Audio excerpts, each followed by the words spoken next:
A infraestrutura que é criada para receber o turista, ela é compartilhada com a população. Não é? E dentro desse universo, a gente tem muito do patrimônio histórico trabalhando ou querendo ser trabalhado, né, do ponto de vista do mundo da economia do turismo, né, como agente. Né?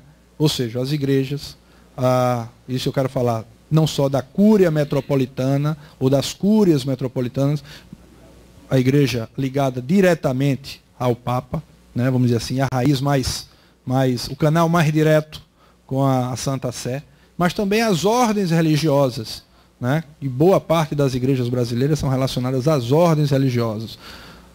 Carmo, carmelitas, beneditinos, jesuítas, né, querendo que o seu patrimônio faça parte desse universo de desenvolvimento, querendo que a sua igreja não seja apenas um templo de oração, mas também um espaço de visitação, entre aspas, um museu visitado, né, e que gere, a partir de então, né, uma certa receita para diminuir o custo da sua manutenção, né, o custo da sua preservação.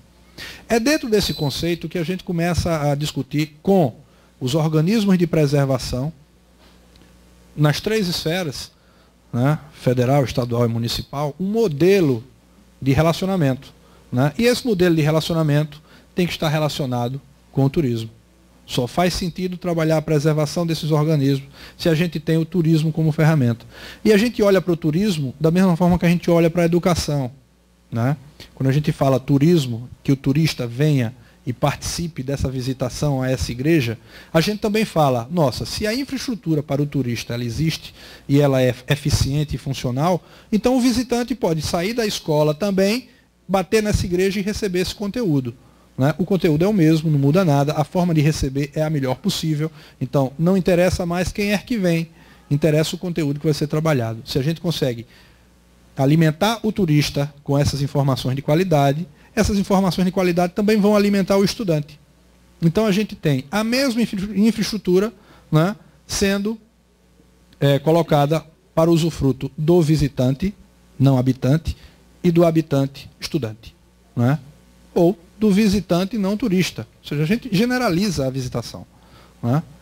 Começamos então a desenvolver essas ferramentas e a criar espaços para isso. Daí a aproximação com o SEBRAE. Né? A gente quer trabalhar não com grandes grupos econômicos. A gente não quer trabalhar com grandes cadeias. A gente quer trabalhar com o habitante da casa, com o empreendedor local. E com o empreendedor local, não em Pernambuco, mas no bairro daquela igreja.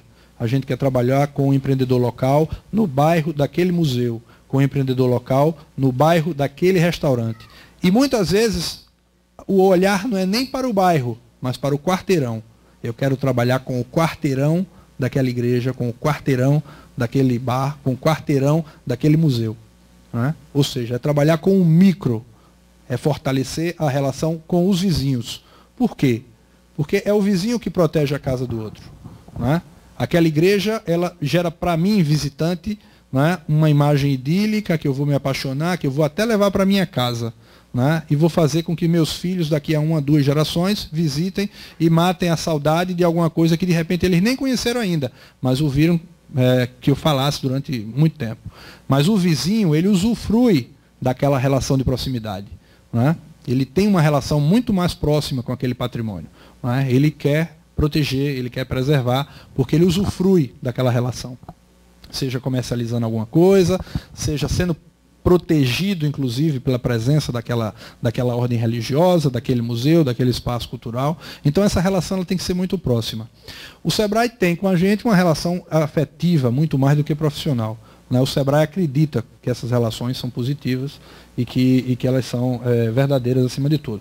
E a gente tem trabalhado dentro do universo que hoje é de geração de conhecimento, geração e difusão de conhecimento, para que as pessoas possam usufruir, primeiramente, desses valores e que possam se ver parte desse cenário que a gente apaixonadamente, né, tenta vender. Né, entre aspas, vender entre aspas. Né. Eu tenho comentado aqui desde ontem que Paraty é muito próximo do que a gente tem visto no Recife, em Olinda, em Jaboatão, mas também em Maceió, em João Pessoa, em Areia, na Paraíba, né, que são cidades que têm a sua relação com o passado histórico, com o patrimônio, né, valores da chamada civilização do açúcar, que são valores muito íntimos do que a gente tem como foco, e Paraty é um pouco isso. Paraty aqui tem valores que são relacionados a essa civilização do açúcar, e a gente pode brincar um pouco da gastronomia de Paraty. É uma gastronomia caiçara, tem diferenciação com a nossa lá, mas ela tem muita proximidade. Eu acabei de vir, eu almocei, tive o prazer de almoçar com a Mir Klink, num restaurante chamado Refúgio aqui. Não é? Maravilhoso.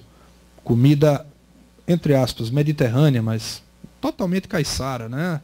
Local. Muito frutos do mar, camarões, peixes, né? E andando em direção aqui à casa do JB, no Banana da Terra, estava lá a chefe, Ana Bueno, o nosso César Santos, que é um chefe pernambucano que vai estar aqui com vocês amanhã, servindo um pouco da gastronomia pernambucana para vocês, e sentamos na mesa, conversamos 15 minutos, e ela, num papo rápido, ela mandou trazer 3 sobremesas, e a gente colocou na mesa 3 sobremesas, e eu comecei a comer e fui questionar: Ana, o que é isso aqui? Não, isso aqui é melaço com farinha, com não sei o que. Eu disse: ó, melaço não, isso é mel de engenho. Ela olhou para mim e fez mel de engenho. Eu disse: só muda o nome, a composição é a mesma. O que vocês fazem aqui tem nomes diferentes, claro, mas tem muita coisa da nossa gastronomia, da nossa culinária, muitos ingredientes que são exatamente iguais. E são exatamente iguais porque vocês também fabricam aqui cachaça, rapadura, né? Vocês têm aqui um doce de banana com açúcar e mel que a gente tem lá, que a gente chama lá de uma forma diferente, a gente chama de nego bom. Tinha até ali para beliscarem, mas já comeram tudo, né? É bom mesmo, né? E a gente come isso. Isso faz parte do nosso imaginário, das nossas relações com a gastronomia. E é essa proximidade que faz com que eu me sinta em casa aqui em Paraty. Eu tenho andado aqui sistematicamente, entrado em todas as vielas, molhado os pés aqui em Paraty, né? E isso tem me dado uma certa saudade da minha casa, mas ao mesmo tempo um prazer enorme, né, de estar aqui com vocês. E é essa relação de proximidade que a gente brinca bastante, né? Conversar com as pessoas, conhecer o outro. Reinaldo estava aqui comentando que uma das teorias de Gilberto seria o equilíbrio de antagonismos, que é a sua tentativa de conhecer e de respeitar, né, as diferenças e os outros, na tentativa de manter um equilíbrio, uma relação equilibrada, né? E é mesmo, Reinaldo, o que nos traz a Paraty são as similaridades, e o que faz a gente ser diferente de Paraty são as nossas diferenças, e elas não nos eliminam, elas nos reforçam. A gente passa a ser mais rico a partir disso. É uma relação de muita afetividade nisso tudo. E eu vou passar aqui a palavra para o nosso superintendente do SEBRAE de Pernambuco, Nilo Simões, que, eu repito, é um parceiro de longa data. Ele vai falar um pouquinho dessa relação com a Fundação Gilberto Freire, com esse processo de roteirização turística da civilização do açúcar, do desafio que isso é, porque é um desafio. A gente precisa transmitir muito conhecimento para as pessoas, precisa, acima de tudo, valorizar primeiramente o nosso quarteirão, depois o nosso bairro, né, depois a nossa cidade, depois a nossa região, depois o nosso país. Quer dizer, é um processo longo, né? E esse processo de valorização, ele faz, o sentido é o seguinte: a gente precisa, no final das contas, proteger para a próxima geração, né? E a proteção, a gente só protege aquilo que a gente ama, né? A gente protege nossos filhos, nossos amigos, né? E a gente só vai proteger aquilo que a gente ama. Mas a gente só ama aquilo que a gente conhece, né? Então a gente precisa conhecer um pouco mais das nossas histórias, da história do nosso bairro, das histórias dos nossos vizinhos, né? E é dentro desse circuito de autoconhecimento, de conhecimento daquela pessoa que está mais próxima da gente, que a gente tenta criar uma relação de afetividade. E essa criação de afetividade, ela vai descambar daqui a uma geração ou duas, numa forma diferente de você analisar, né, essa civilização que nós somos, que é muito rica, mas que na maioria das vezes a gente tece muitas críticas a elas, achando que a civilização dos outros é muito melhor do que a nossa.